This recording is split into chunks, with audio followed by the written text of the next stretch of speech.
guys, I'm back again today with another reaction video, and today we're checking out, this is a question, Ahmed Deedat convert to Christianity on his deathbed? Mike Licona refuted. So let's see what this is about. Before we do start, don't forget to subscribe if you haven't already. Click that bell button to get notified whenever I do upload videos. So guys, let's check this out. So Sheikh Ahmed Deedat was born in a town, Tadkeshwar. I didn't even know anything about him. I should have done my research. Like I've heard him speak about him growing up, but not really. It's just a brief story about him here and there. Nothing like this. I like that we have this, okay? British Indian on July 1st, 1918. So his birthday was recent-ish, but obviously he did pass. His father was a tailor and migrated to Africa, shortly after his birth. At the age of 9, Ahmed Deedat moved to Durban in 1927. Oh, this is long. And sorry about the dog, right? Because why not? To join his father Hussein, who has settled there a few years later. He acquired education only till standard 6th because his both ends could not meet. Okay, they didn't have money. He was forced to leave education. Yeah, this is a full biography. We have to read that. We will definitely read that. Let me know if you want me to watch like his biography, or if there's something that lets us know his life, like a documentary. I would check that out. But anyways, let's check this video. I'll conclude with this. A close relative of the great Muslim apologist Ahmed Deedat told Josh McDowell that on the day before his death, Deedat requested that he bring him a copy of Josh's book, More Than a Carpenter. So he brought a copy to Deedat, who then read portions of it. Deedat was apparently having second thoughts about Islam and was taking another look at Jesus. I asked an imam in South Africa who contacted Sheikh Deedat's son. This was his response to this missionary's deceit. Salam, I'm not sure. His son said it's a lie and a ploy to advertise McDowell book. Also indicates his father would never leave. I know, right? It's like, this was never like, oh my god, really? It was more of like, what is this lie? Oh, I thought I pressed play. Oh, okay, yeah, I did. So that's his son? Or that's his friend?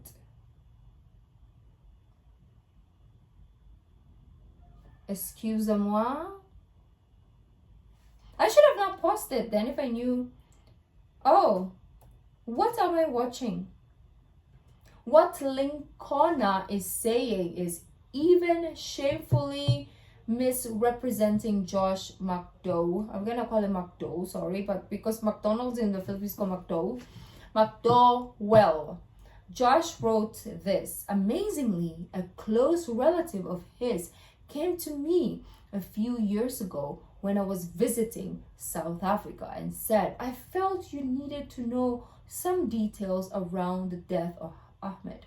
The day before he died, he asked me to find a copy of your book, More Than a Carpenter.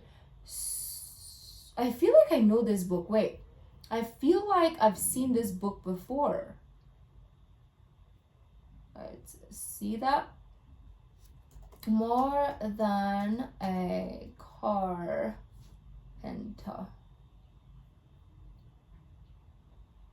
I don't remember where I've seen it, but I've seen it before. Shopping. Oh. 60 pesos. Ooh. I'm gonna read it just to know what it talks about, right? Oh, I can see. But anyways, let's see what it says. Well, so I bought it to him and he read some of it. We won't know until after this live. but there's a chance Ahmed Deedat is in heaven.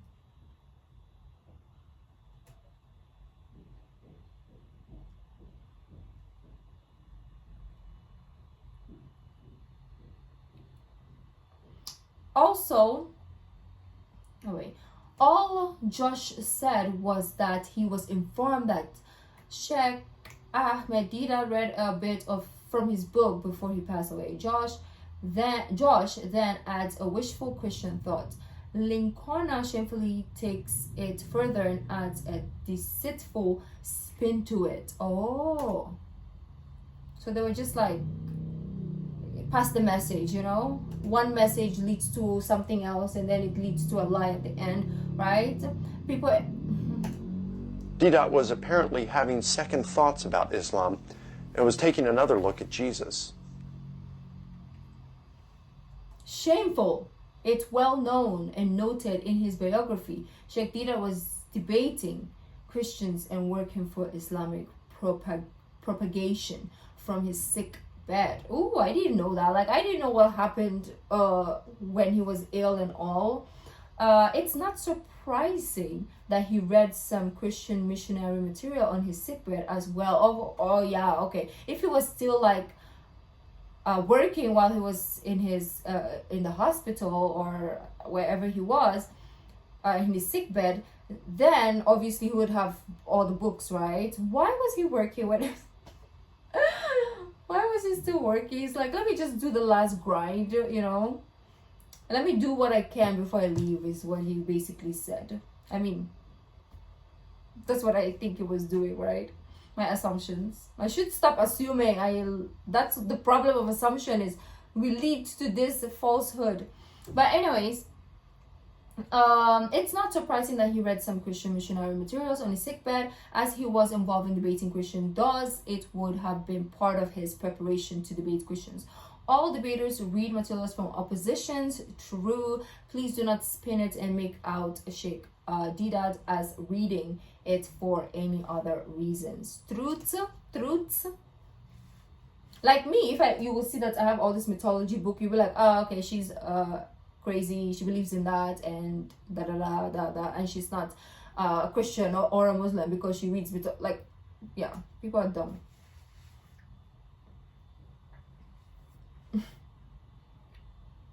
Oh, I should have fast forward because we're gonna stay here forever if we don't. Mike Lincona called a Muslim deceitful for concluding he believes there's a false prophecy in the anti-based on comments that he made on a podcast. Comments which do naturally lend to that conclusion. I guess Lincona will call himself a deceitful character after all, I think it wants to say, after all, he's literally done far worse than make a natural conclusion. Lincona has been caught in spin and deceit. Shame on him, they say. Now, let's turn the tables. Here's a clear evidence that Nabil Qureshi on his deathbed had second thoughts about the Bible. Nabil Qureshi's funeral, First Baptist Church, Texas, United States, September 21, 2017. Who's this? Oh, once every week, once every 2 weeks, just over dinner in my home, just he and I, and I'm going to give you today the first lesson that I ever gave him, which I think was the most impactful lesson. Then I'm going to give you also the last lesson that I gave him, which was given to him in the hospital just recently. And the first lesson was this. I asked him, I said, what have you been reading in the scriptures lately? And he showed me, and I said, so what have you been getting out of it? And he said, well, I've been, critiquing this and studying whether the relevancy of this portion and the authenticity of that portion. And I said, and what's God been saying to you? He says, well, really not a lot. I've just been critiquing it. And I said, that is your problem, Nabil. Every word in this book is true. Every word in the book is true. God has watched over his word to perform it. And I am so glad that you got all this education, but remember, every word in this book is true. You read the testimony of Billy Graham. It was not until he fell on his knees and said,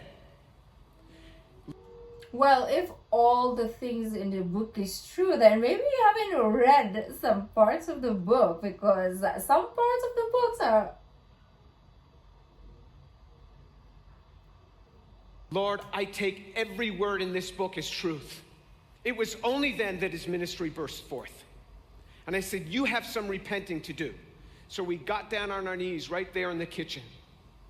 And he repented for not taking God's word as every word being true.